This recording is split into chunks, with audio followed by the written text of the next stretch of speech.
Hi, I'm Wayne Caddy. I teach at the School of Artisan Food. I've been baking for 27 years. I represented Team GB in the Coupe du Monde and the Masters de la Boulangerie too. I'm going to share with you some top baking techniques and recipes to take your baking to the next level.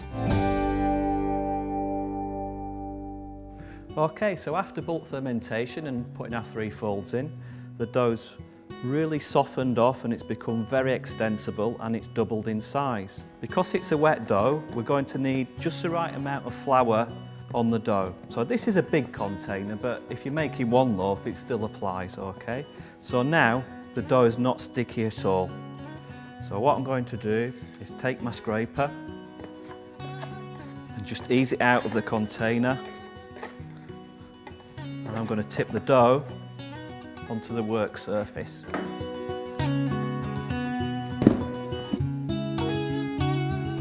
Because it's sticky on this side now, I'm going to add some more flour. And then, once you can see, you pat your hand all over it. If there's any sticky points on there, just put a little bit more flour over it, okay? Because it's very, very soft dough. So we're going to scale the dough next, and we're going to use a metal scraper. Push through right to the bottom.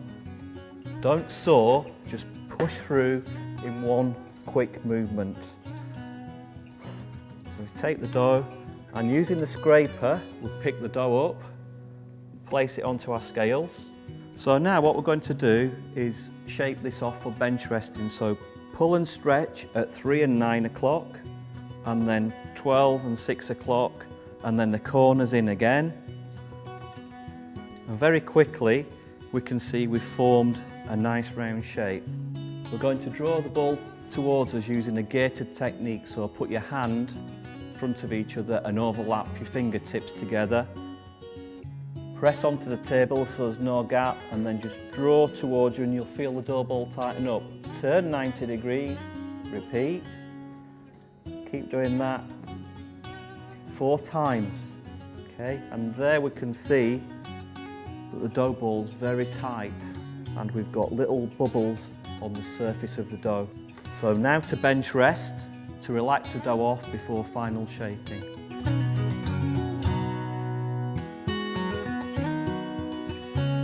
So after a 20-minute bench rest, we're going to final shape our dough piece. I'm going to put a little bit of flour on the top, and I'm going to final shape the dough piece and place it into a brat form or a proving basket or a banneton, something to prove the dough in. So as we did for the bench shaping, I'm going to use the gated technique of placing my hands in front of the dough, fingers overlapping, and draw it towards myself.